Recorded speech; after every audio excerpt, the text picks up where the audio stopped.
할렐루야. 우리 함께 은혜 받을 하나님의 말씀은 신명기 8장입니다.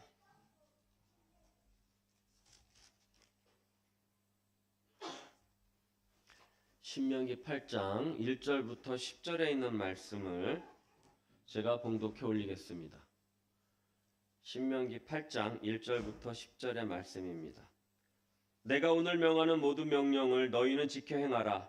그리하면 너희가 살고 번성하고 여호와께서 너희 조상들에게 맹세하신 땅에 들어가서 그것을 차지하리라. 내 하나님 여호와께서 이 40년 동안에 내게 광야길을 걷게 하신 것을 기억하라. 이는 너를 낮추시며 너를 시험하사 내 마음이 어떠한지 그 명령을 지키는지 지키지 않는지 알려 하심이라. 너를 낮추시며 너를 줄이시게 하시며 또 너를 알지 못하며 내 조상들도 알지 못하던 만나를 내게 먹이신 것은 사람이 떡으로만 사는 것이 아니요 오직 여호와의 입으로 나오는 모든 말씀으로 사는 줄을 내가 알게 하려 하심이니라. 이 40년 동안에 내 의복이 헤어지지 아니하였고 내 발이 부르트지 아니하였느니라. 너는 사람이 그 아들을 징계한 같이 내 하나님 여호와께서 너를 징계하게 하시는 줄 마음에 생각하고 내 하나님 여호와의 명령을 지켜 그의 길을 따라가며 그를 경외할지니라. 내 하나님 여호와께서 너를 아름다운 땅에 이르게 하시나니 그곳은 골짜기든지 산지든지 시내와 분천과 샘이 흐르고 밀과 보리의 소산지요 포도와 무화과와 석류와 감람나무와 꿀의 소산지라. 내가 먹을 것에 모자람이 없고 내게 아무 부족함이 없는 땅이며 그 땅의 돌은 철이요 산에서는 동을 캘 것이라. 내가 먹어서 배부르고 내 하나님 여호와께서 옥토를 내게 주셨으므로 말미암아 그를 찬송하리라. 아멘. 오늘 말씀 광야로 나갈 때입니다. 광야로 나갈 때. 자, 언제 광야로 나갔습니까? 출애굽해서 하나님께서 이스라엘을 광야로 내모셨지요. 자, 오늘이 고난주간 셋째 날이에요. 마태복음 24장에서 25장 사이에 이 셋째 날 하셨던 그런 행적들을 기록하고 있는데, 예수님이 맨 처음에 들어오셔서 둘째 날 뭐를 하셨다 그랬죠? 성전을 정화하셨습니다. 그리고 제사장들이 서기관들과 바리새인들을 데려다 놓고 예수님과 변론하게 했다 그랬습니다. 그러나 그들은 예수님의 그 트집을 잡을 수가 없었죠. 그래서 예수님께 책망을 받죠. 화 있을진저 외식하는 서기관들과 바리새인아 하고 그렇게 책망을 받는 모습을 볼 수가 있습니다. 그리고 감난산으로 올라가셔가지고 제자들을 향해서 설교를 하셨죠. 그것이 이제 오늘 있는 말씀입니다. 어떤 설교를 하셨느냐? 예루살렘 성전이 무너질 것이다. 제자들이 예수님께 나와가지고 아우 저 우리 스룹바벨 성전이죠. 스룹바벨 성전을 보십시오. 얼마나 아름답습니까? 하니까 예수님이 뭐라고 말씀하십니까? 야, 저 성전이 돌 위에 돌 하나 남지 않게 무너질 것이다. 그렇게 예언을 하시죠. 결국 주님 오신 주후 70년에 로마에 의해서 그 성전이 무너지는데 정말로 돌 위에 돌 하나가 남지 않도록, 얹어지지 않도록 그렇게 폐허가 되는 그런 일들이 벌어집니다. 두 번째, 말세의 징조에 대해서 말씀하십니다. 그래서 말세에는 많은 거짓 선지자들이 나오고 적그리스도가 나올 것이다. 사람들을 미혹할 것이다. 우리나라에도 하나님이라고 그러고 예수님이라고 그러시는 분이 몇 분이라고 그랬어요? 예수님 하나님 다 합쳐서 한 70분이 된다 그랬어요. 참 큰일 났어요. 말세를 살고 있어요. 우리 하나님 예수님 벌써 다 와 계시잖아요. 그죠? 또 마지막 때는 전쟁과 기근, 지진 등의 이 자연재해가 있을 것이고 사회가 혼란할 것이고 민족이 민족을, 나라가 나라를 서로 어떻게 해요? 대적한다, 싸운다, 전쟁이 일어난다 하고 24장 6절 8절 이렇게 말씀하고 계시잖아요. 근데 지금 우리가 사는 현재를 보면 말세예요. 정말 말세예요. 똑같아요. 성경에 쓰이는 말씀이 그대로 이루어지고 있어요. 그러니까 우리는 깨어 있어야 될 줄 믿습니다. 정말 믿는 자들이 박해받고 믿음에서 떠나는 자들이 생길 것이다. 이렇게까지 말씀하셨는데 이번 코로나에 얼마나 많은 믿는 자들이 주님을 떠나갔습니까? 그러나 끝까지 견디는 자는 구원을 받을 것이다 라고 24장 13절에 말씀하고 계시는 것입니다. 그 다음에 그게 끝이 아니라 장차 대환란이 올 것이다. 그렇게 말씀하시고 또 예수께서 다시 오실 때 그때에 나타날 징조에 대해서 말씀하시는데 인자가 번개처럼 동에서 설을 오는 것처럼 그렇게 오고 하늘에서 해와 달이 어두워지고 별들이 떨어지는데 예수님께서 큰 권능과 영광을 타고 오신다. 구름을 타고 오시겠다. 그렇게 말씀하고 계시죠. 그래서 천사들로 하여금 사방에서 믿는 자들을 모으겠다. 이렇게 말씀하시면서 휴거에 대한 들림에 대한 이야기를 하십니다. 그래서 두 사람이 맷돌 갈고 있는데 한 사람은 드릴 것이고 한 사람은 남김을 받을 것이다. 그렇게 말씀하고 계십니다. 그 다음에는 무화과 나무의 비유를 듭니다. 그래서 무화과 나무 가지가 연해지면 여름이 가까워진 줄을 알듯이 이런 징조가 오면 내가 올 날이 가까웠음을 너희는 알아라. 그러나 그날과 그 시는 오직 누구만 한다? 아버지만 하신다. 라고 이렇게 말씀하고 계십니다. 또 25장으로 넘어가면 비유들을 통해서 이제 세 가지 설교를 하시는데 어떤 설교를 합니까? 10처녀의 비유를 하죠. 지혜로운 5처녀는 등불을 기름을 준비하고 있었는데 미련한 5처녀는 기름을 준비하지 못했어요. 그래서 신랑이 늦게 오니까 자기 불이 다 꺼져 가니까는 어떻게 해요? 야, 저기 지혜로운 5처녀, 기름을 준비한 5처녀한테 우리에게 기름 좀 나누어 다오. 안 된다. 신랑이 언제 올지 모르는데 우리 기름까지 너희에게 주면 우리 다 같이 망하자는 이야기냐. 차라리 아직 올지 않을 거라고 생각하면 빨리 가서 기름을 사오는 것이 낫겠다. 5처녀가 기름을 사러 간 사이에 누가 왔어요? 신랑이 왔죠. 달란트 비유가 있었어요. 우리 남성교회 헌신 예배 때 드렸던 그 말씀이 여기 나오죠. 그 다음에 양과 염소의 비유가 나옵니다. 심판 때에 의인과 악인이 갈리듯이 양과 염소가 갈린다. 그래서 양은 오른편에 염소는 왼편에 그렇게 하고 하나님께서 뭐라고 그러시냐면 양은 오른편에 두어 복을 받게 하고 염소는 심판을 받게 하겠다. 그래서 양은 하나님의 나라를 상속받게 하리라 라고 그렇게 분명하게 말씀해 주고 계십니다. 그럼 우리는 어느 편에 서야 되느냐? 양의 편에 서야 되느냐? 염소의 편에 서야 되느냐? 우리 양의 편에 서야 될 줄 믿습니다. 그 심판에서 주의 오른편에 그 우편에 서서 정말 주님께서 허락하신 그 하나님의 나라를 상속받기를 축원을 드립니다. 제가 말이 빠르죠? 네. 9시까지 끝내달라고? 아니에요. 여러분 기도하실 때 시간 생각하지 마시고 기도하시기를 바랍니다. 그래서 기도를 충분히 하시되 우리가 너무 늦지 않게만 가자. 그렇게 아셨죠? 누구야 오늘 아셨죠?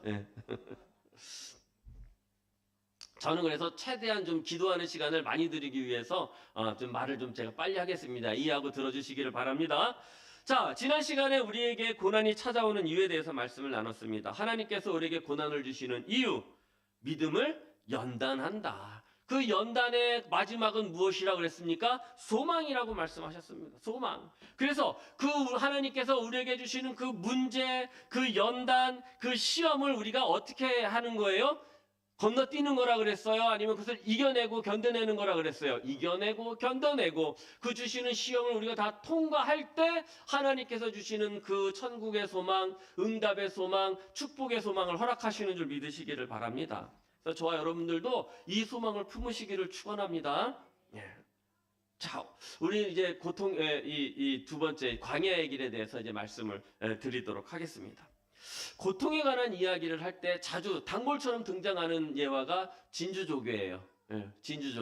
진주조개가 있는데 요즘은 진주조개를 양식을 하잖아요. 그래서 사람들이 이 벌리는 거 가지고 벌려가지고 거기다가 이렇게 이물질을 집어넣어요. 그 진주 넣으면 요만한 뭐라 그랬는데 잃어버렸어요. 그거를 넣어가지고 이렇게 딱 닫아놓으면 그 안에서 이제 진물이 나오잖아요. 그 진물 이름을 뭐라고 하냐면 니카라고 그래요.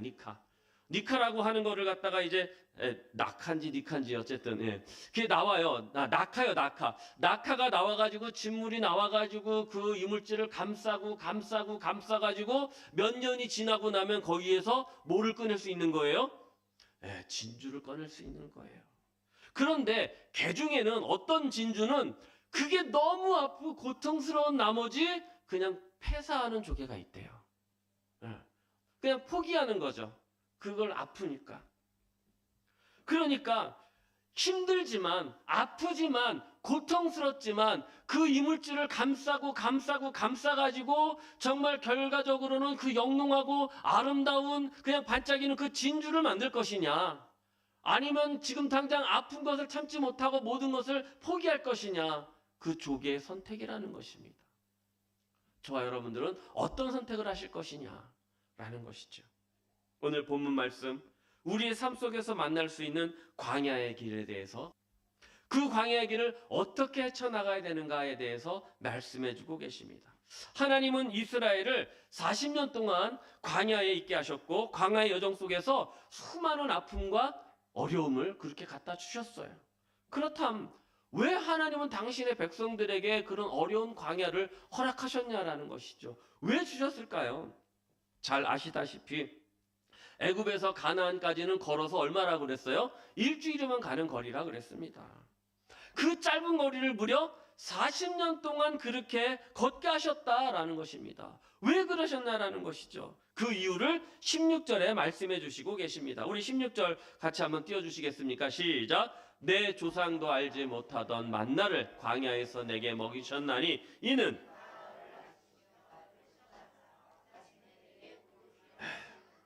다 너를 어떻게 하시고? 낮추시고 너를 시험하사라는 것입니다. 낮추시고 시험하사. 우리의 삶은 광야와 같은 삶입니다. 힘든 광야와 같이 어렵고 고달픈 인생들에게 복을 주시려고 하시는, 응답을 주시려고 하시는 하나님의 그 깊고 선한 뜻이 있음을 여러분 깨닫기를 바랍니다. 여러분 그런 이야기 흔히 듣잖아요. 독수리가 자기 새끼들을 어떻게 한대요? 떨어뜨린다냐. 떨어뜨리다가 한참 떨어져서 날개를 파닥파닥 거리다가 밑에까지 떨어지려고 그러면 자기가 밑에 가서 받쳐서 다시 올라가고 또 떨어뜨리고, 그래가지고 날개에 힘을 얻게 해서 결국은 어떻게 하게 하는 거예요? 날개하게 하는 거예요. 그 새끼는 웬 날벼락입니까? 나를 맨날 갖다 밥 주던 믿거니 했던 그 엄마 독수리가 그래서 세상에 나를 데리고 가더니 그냥 떨어뜨려 버리네. 엄마야 나 살려, 나 죽을 것 같아. 그러잖아요. 나 죽을 것 같아. 그럼 엄마는 아무 말 안 해. 그냥 놔둬요. 떨어질 때까지 놔둬요. 죽을 때까지 놔둬요. 땅에 떨어질 때 부딪혀서 죽을 때까지 놔두다가 채가는 거예요. 그리고 또 하는 거예요. 자꾸 반복하는 거예요. 어떻게 할 때까지? 날 때까지 하는 거예요. 날 수 있을 때까지. 이 날개의 힘을 얻을 수 있을 때까지 하는 겁니다. 바로 하나님께서 우리에게 광야의 길을 걷게 하신 것은 바로 그것입니다. 우리가 그 광야를 어떻게 하기 위해서? 그냥 통과할 수 있게 하기 위해서 나를 어떻게 하시는 거예요? 낮추시는 것이다. 2절 한번 보시겠습니다. 2절 시작. 내 하나님 여호와께서 이 40년 동안에 너로 광야 길을 너를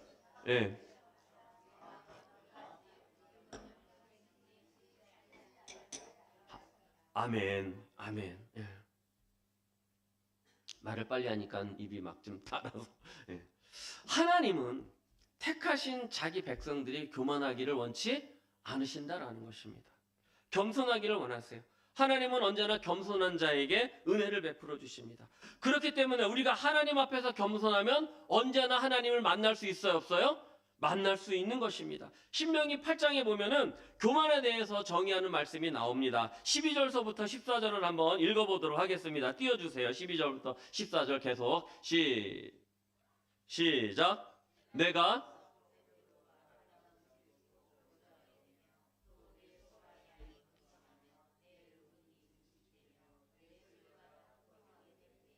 내 마음이 교만하여 내 하나님 여호와를 잊어버릴까 염려하노라. 여호와는 너를 애굽 땅 종되었던 집에서 너를 이끌어내시고. 아멘. 내가 먹어서 배부르고 아름다운 집을 짓고 거하게 되면, 네가 우양과 이런 것들이 번성하게 되면, 내 은금이 증식되면, 내 소유가 풍부하게 되면 두렵건대 네 마음에 뭐가 들어갈까 봐 겁난다고요? 교만이 들어갈까 한다라는 것입니다. 교만은 언제나 하나님을 잃어버리게 하는 것입니다. 내가 잘나서 잘된 줄 아는 것입니다. 언제 하나님을 잃어버리게 됩니까? 우리가 힘들고 어려울 때는요, 너무 힘들어서 정말 숨을 쉴 수가 없을 때는요, 하나님을 찾아요. 원망이라도 하면서 하나님을 찾아요. 왜 나를 이렇게 하십니까, 하나님? 예. 그런데요, 내가 잘 살게 되고요, 등 따시고요, 배부르게 되고요, 정말 부족한 게 없게 되고요, 그러면 하나님을 떠나게 되더라는 겁니다. 하나님, 내 입에서 하나님을 불러본 적이 언제인지 모르게 되더라는 겁니다. 17절 말씀 그렇게 말씀합니다. 17절 준비됐나요? 네, 없습니까? 예.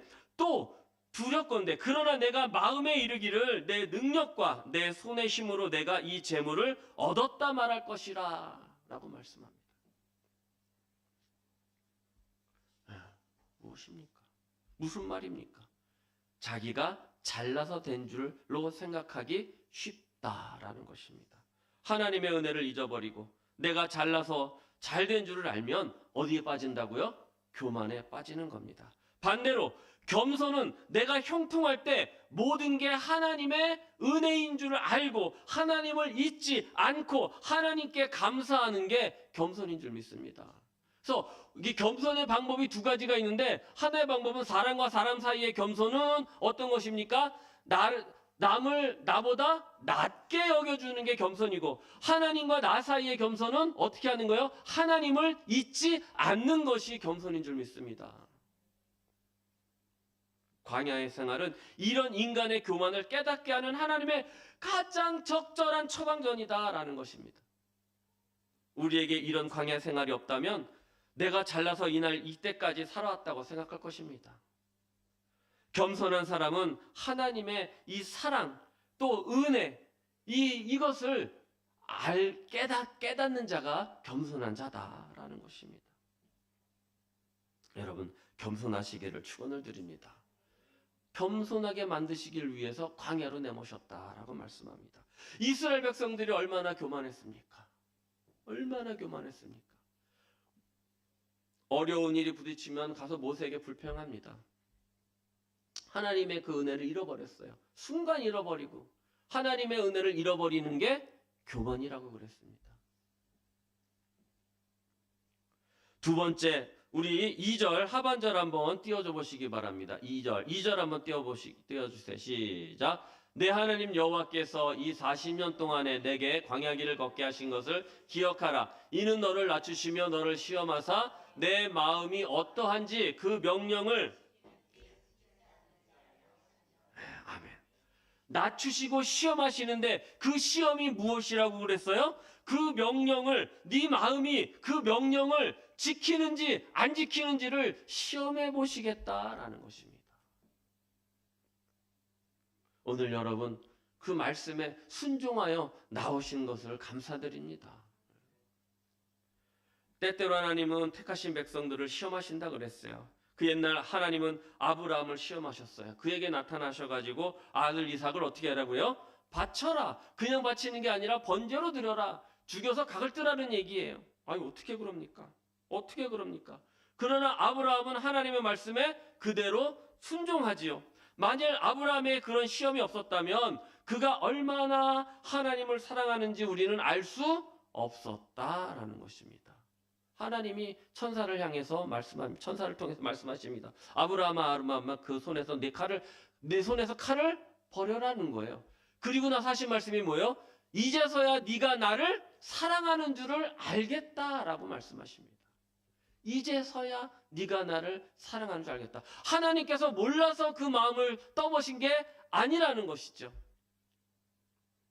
여러분들 배우자나 아니면은 연인들한테 사랑을 확인할 때 뭐라고 이야기합니까? 자기나 사랑해? 몰라서 물어봐요? 아니잖아요. 사랑하냐고 하고 확인하는 거잖아요. 그런데 아는데 대답을 안 하면 어때요? 사랑하는 줄 아는데 아이 왜 그래? 그러면 어때요? 순간 삐지는 거예요. 네, 순간 삐지는 거예요. 하나님은 욥도 시험하셨지요. 2번씩이나 견디기 힘든 시련을 그에게 허락하셨습니다. 그러나 욥은 그 극심한 시련 속에서도 끝까지 인내하면서 우리 지난 시간 어제 배웠잖아요. 뭐라 그랬어요? 주신 이도 여호와시니 어떻게 해요? 가져가신 이도 여호와십니다. 라고 그렇게 고백하는 겁니다. 그래서 하나님께서 시험하신 그 시험의 뭐를 아는 자였다 그랬어요? 그 의도를 파악했더라는 것입니다. 나의 것을 다 가져가시니, 하나님 주시니도 여호와시니 가져가시니도 여호와십니다. 우리는 그 하나님의 의도를 잘 알아야 될 줄 믿습니다. 그래서 욥은 갑절의 축복을 허락받았다. 갑절의 축복. 물질도 갑절의 축복, 자녀들도 갑절의 자녀, 건강도 갑절의 건강을 그렇게 받은 줄 믿으시기를 바랍니다. 여러분, 그렇다면 우리 이 시험을 받아야 되겠어요? 말아야겠어요? 이 연단을 내가 통과해야겠습니까? 아니면 거기서 그냥 쓰러지셔야겠습니까? 응? 정말 이를 악물고라도 그걸 통과를 해야겠지 않겠습니까? 지금 여기에 나와 있잖아요. 이걸 통과하면 갑절을 주신다고 약속을 하셨는데 해야죠. 제가 아는 어느 목사님이 그런 말씀을 하셨어요. 저기 로또를 사래요. 로또를 사래요. 아유, 어떻게 목사님 로또를 사라고 그런 말씀하십니까? 아이, 뭐 로또 일주일에 1,000원의 행복이라는 거예요. 1,000원의 행복. 1,000원의 행복을 가지고 위해서 1,000원을 투자한다라는 거지. 예. 근데 그게 돼요, 안 돼요? 안 돼요, 안 돼. 다 되면은 뭐 지금 다 1등 될게요. 예. 저는 그걸 일찌감치 알아가지고 예. 안 돼요. 예. 그런데 저는 1등 받은 사람도 봤고 2등 받은 사람도 봤어요. 말씀드렸었죠? 예. 기억하시잖아요. 여러분 주위에 다 1등 받은 사람 한 명 다 계시지 않나요? 예. 예. 어쨌든 간에 빨리 넘어가야지. 여러분 맞을지 안 맞을지 그 불확실한 그 복권 하나 1,000원짜리 하나 가지고도 일주일을 행복하게 한번 살아보라고 그러는데, 확실한 약속의 말씀이 내 앞에 누워져 있는데 왜 이것을 우리는 하지 못하느냐, 실천하지 못하느냐, 믿지 못하느냐, 왜 따르지 못하느냐는 것이죠. 믿져야 뭐예요? 본전은 아니에요. 예. 반드시 따라올 약속이 있기 때문에. 아멘. 수술실에서 수술을 돕는 간호사나 인턴들을 갖다가 어시스턴트라고 그러는데, 그것도 이제 자격을 갖춘 간호사가 이제 수술실에 들어왔어요. 근데 초임 간호사예요, 초임.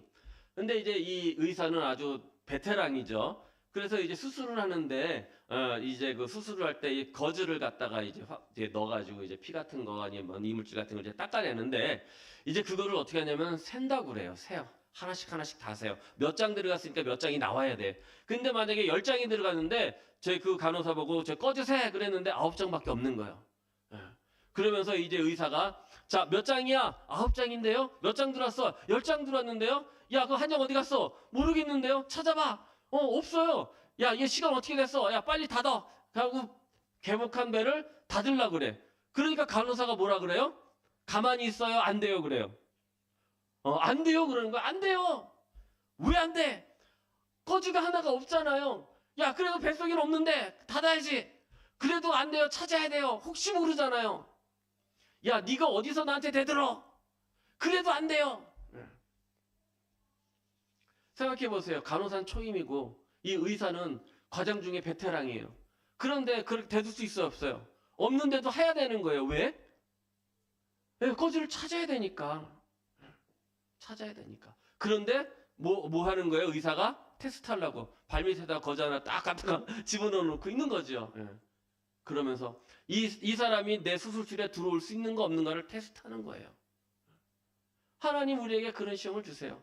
자, 여기에 있는 이 사람이 내가 인도하는데 거기 따라올 수 있는 사람인가 없는 사람인가를 테스트하는 거예요. 우리는 거기에 통과해야 된다라는 것이죠. 사랑하는 성도 여러분, 지금 힘든 광야의 길을 걷고 계십니까? 그렇다면 하나님이 지금 우리를 시험하고 계시는 줄 믿으시기를 바랍니다. 하나님을 향한 우리의 사랑과 믿음이 얼마나 순수하고 신실한지 그것을 알아보시기 위해서 하나님 우리를 시험하고 계신다라는 것입니다. 그러므로 힘들고 어려울수록 하나님의 그 명령에 절대 순종하실 수 있기를 축원을 드립니다. 세 번째, 하나님은 자기 백성이 살 수 있도록 광야로 내모시는 거예요. 살 수 있도록. 자, 우리 3절 한번 읽어보도록 하겠습니다. 다 같이 시작. 너를 낮추시며 너를 줄이게 하시며 내 열조도 알지 못하던 만나를 내게 먹이신 것은 사람이 떡으로만 사는 것이 아니요 여호와의 입에서 나오는 모든 말씀으로 사는 줄 너희로 알게 하려 하심이라. 사람이 떡으로만 살겠다라고 생각하는 것은 자기의 의지입니다. 자기 힘을 의지하는 겁니다. 그러나 하나님의 입으로 나오는 모든 그 말씀으로 살겠다라고 사는 사람은 하나님의 사람이고 하나님을 의지하는 사람이고 나를 의지하는 것이 아니라 하나님을 의지하는 사람인 줄 믿으시기를 바랍니다. 그것을 깨닫게 하기 위해서 광야로 내모신 것입니다. 광야가 어떤 것입니까? 사람이 살 수 없는 곳입니다. 광야는 삭막하고 메말랐습니다. 비도 없습니다. 아침에는 새벽에는 춥고요. 낮에는 뜨겁고요. 밤에는요 그냥 이슬이 얼마나 내리는지 모릅니다. 목축도 할 수 없습니다. 인간의 가장 기본적인 의식주조차 내 힘으로 해결할 수 없는 곳이 바로 광야입니다. 그런 광야를 하루 이틀도 아니고 몇 년을 내모신 거예요? 40년을 내모셨다라는 것. 그곳에서 살게 하셨다. 그런데도 어떻게 나중에 뭐라 그럽니까? 굶은 사람이 없고요. 고기를 못 먹은 사람이 없고요. 발이 부르튼 사람이 없고요. 신발이 해진 사람이 없고요. 옷이 해진 사람이 없다라고 성경은 기록하고 있습니다. 그 이유가 무엇입니까? 나의 힘을 의지하지 말고 오직 누구만 바라봐라? 하나님만 바라봐라. 하나님만 의지하고 하나님께 도움을 구하라. 이스라엘 백성들이 광야 40년 동안 살아가면서 농사도 못 짓고 목축도 못하고 그저 하늘만 바라보고 그렇게 살 수밖에 없었을 것이다 라는 것이죠. 그것을 몸에 배게 만드셨다라는 것입니다. 하나님은 그들을 버리신 것이 아닙니다. 광야로 내몰면서 못 마시게 하고 못 먹게 하고 그렇게 하신 것이 아니다라는 것입니다. 그 뒤를 굶주렸을 때 하나님은 만나를 내려주시고 만나는 땅의 소산이 아니잖아요. 하늘에서 내려주셔야 먹는 거잖아요. 백성들이 수고해서 거둔 곡식이 아니란 것입니다. 하늘에서 하나님께서 내려주신 음식이다. 그들이 배고플 때 하나님께서 그들의 양식을 허락하셨다라는 것입니다. 목마를 때 반석에서 샘물이 나게 하셨습니다. 반석에서 나오는 것은 샘물이 아니에요. 반석에서는 땅속에서 나오는 게 샘물이지요. 갈 길을 알지 못하는 백성들에게 구름기둥과 불기둥으로 인도하셨다라는 것입니다. 그렇게 40년을 인도하셨다라는 것이죠. 그리고 건강까지 책임져 주시고 의복까지 책임져 주시고 아멘을 안 하셔도 책임져 주시고 여러분 힘들고 어려울수록 내가 하려고 하는 것이 아니라 하나님의 능력을 의지하시기를 축원을 드립니다. 벌써 40년도 더 된 이야기인데요. 제 사촌동생 죽을 뻔한 이야기를 하나 드릴게요. 옛날에는 양옥집이라고 있었어요. 양옥집 아세요? 예. 끄떡끄떡하면 연식이 되신 분들이고요. 모르면 아직도 양옥집은 신식집이에요. 옛날엔 초가집 그 다음에 저기 뭐 새마을운동이 나서 이제 양철로 된 이 지붕이 이게 있다가 이제 양옥집에서 스레트로 이제 집을 스레트가 아니라 이제 그 블록으로 이제 집을 지어서 이렇게 평평 네모나게 해가지고 밖으로 이제 올라가는 사다리 이렇게 만들어가지고 2층에 평평하게 이제 옥상이 있는 집을 갖다가 양옥집이라 그랬어요. 근데 그 양옥집에 가는 날은 어느 날이냐면 저기 동네 사람들이 모여서 잔치하거나 김장하는 날이에요. 근데 맨날 다니면서 저희 집은 컸지만 양옥집은 아니었어요. 저희 집은 컸지만 양옥집은 아니었는데 동네 양옥집 진집이 한 2집이 있었어요. 근데 그 집에서 수도도 그 옛날 집은 이거 갖다가 펌프 갖다 했지만 양옥집은 틀면 나왔거든요. 왱 하고 모다가 돌면 모다가 포올렸어요. 그러니까 물 같은 걸 빨리빨리 해야 되니까 그 집에 모여가지고 이제 그 김장을 했단 말입니다. 그러면 그날은 그 옥상 가서 놀 수 있는 날이에요.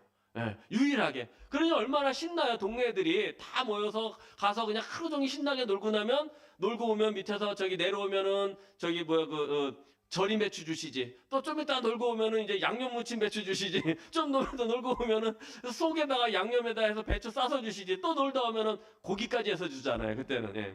근데 이게 놀다가 난간에서 난간에서 이제 홀라당 야 슈퍼맨 배트맨 하면서 놀다가 이렇게 올라가서 뛰어나가다 뒤로 탁 넘어진 거예요. 근데 5살이었어요. 제 사촌 동생이. 순간 어떻게 했냐면 그 난간을 손으로 잡은 거예요. 이렇게 두 손으로 딱 잡은 거예요.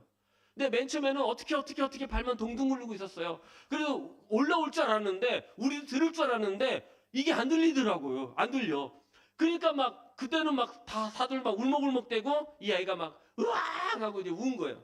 그러니까 갑자기 애가 우는데 어디서 들려 소리가? 위에서 들리잖아. 그러니까 어른 한 명이 뛰쳐올라가가지고 애를 딱 잡아가지고 이제 옥상에다 딱 내려놨는데 5살짜리가 뭐라 그랬는지 아세요? 휴 이제 살았다. 휴 이제 살았다. 여러분 아기가요 그 고사리 손으로 난간을 붙잡고 있었어요. 우리는 평상시는 그냥 이렇게 해도 들잖아요. 근데 매달린 애들 못 끌어올리더라니까. 못 끌어올렸어요. 근데 어른이 잡아주니까 올라오더라는 거죠. 내가 내 힘으로 매달리려고 할 때는 안 되더라는 거예요. 하지만 하나님이 붙잡아 주시면 올라온다라는 거예요. 살 수 있다라는 거예요. 구원을 받을 수 있다라는 거예요. 내가 내 손에 무엇을 쥐고 있다고 해서 안전한 것이 아니에요. 하나님께서 붙잡아 주셔야 된다라는 것입니다. 누가복음 12장에 등장하는 어리석은 부자의 비유가 그것이죠. 부자가 그의 소출이 풍성하여서 곳간을 헐고 크게 짓고 이렇게 이야기합니다. 야, 내 영혼아 열에 쓸 물건을 많이 거뒀으니 평안히 마시고 쉬자, 즐거워하자. 그때 하나님께서 이렇게 말씀하십니다. 한번 읽어볼까요? 20절 말씀 시작. 또 한 사람이 와서 이르되 아니요. 거기 아니에요. 누가복음 12장이에요. 누가복음 12장 19장이 아니라 자, 제가 읽어드릴게요. 어리석은 자여 오늘 밤에 내 영혼을 도로 찾으리니 그러면 내 예비한 것이 네 것이 되겠느냐. 네 것이 되겠느냐. 우리는 때때로 하나님을 잊어버리고 살 때도 있습니다. 그러나 하나님은 우리를 결코 잊지 않으시는 줄 믿습니다. 하나님 늘 우리를 기억하시고 변함없는 사랑으로 늘 보살펴 주심을 믿기 바랍니다. 때로 우리는 하나님께서 우리를 광야의 길로 이렇게 인도하실 때 그 길을 따라 안 나서려고 할 때가 있어요. 막 이렇게 막 뻗팅기는 거잖아요. 그러나 거기에는 반드시 하나님의 선한 뜻이 있음을 우리는 깨달아야 믿습니다. 그것은 무엇입니까? 나를 낮추기 위해서라고 말씀하셨습니다. 그리고 시험하사 그 말씀에 순종하는지 안 하는지 그 마음에 하나님이 있는지 없는지를 시험하시기 위함이다라고 그랬습니다. 그리고 세 번째 무엇입니까? 나를 살게 하시기 위해서다라는 것입니다. 내 힘으로는 안 되는 것이고 오직 누구의 힘으로만 할 수 있는 거예요? 하나님의 힘으로만 할 수 있다라는 그 사실을 깨우쳐 주시기 위해서 독수리가 자기 새끼를 떨어뜨리고 사자가 자기 새끼를 낭떠러지에서 미는 것처럼 그렇게 하시는 것이다. 여러분, 이 자기 새끼를 떨어뜨릴 때 그 찢어지는 가슴을 한번 생각해 보셨습니까? 제가 잘 쓰는 표현이에요. 찢어지는 마음 오바로크 쳐가면서 아마 그렇게 하지 않았겠습니까?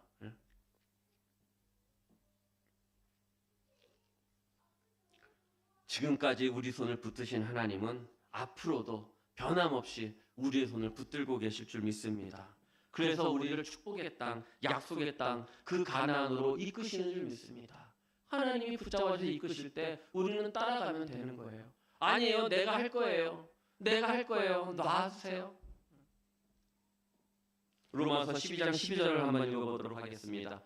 시작. 소망 중에 즐거움하며 환난 중에 참으며 기도에 항상 힘써야 되는 것입니다. 예레미야서 29장 11절 시작. 여호와의 말씀이라 너희를 향한 나의 생각을 안하니 평안이요 재앙이 아니라 너희에게 미래와 희망을 주는 것이라. 아멘. 이제 우리는 모두 하나님께서 우리를 광야로 인도하시는 그 은혜와 섭리를 깨닫기를 축원을 드립니다. 그래서 정말로 그 뜻을 우리 안에 깊이 품고 진주족의 진주처럼 정말 영롱하고 아름다운 믿음과 신앙의 귀한 열매를 맺는 성도님들이 되시기를 주님의 이름으로 축원을 드립니다.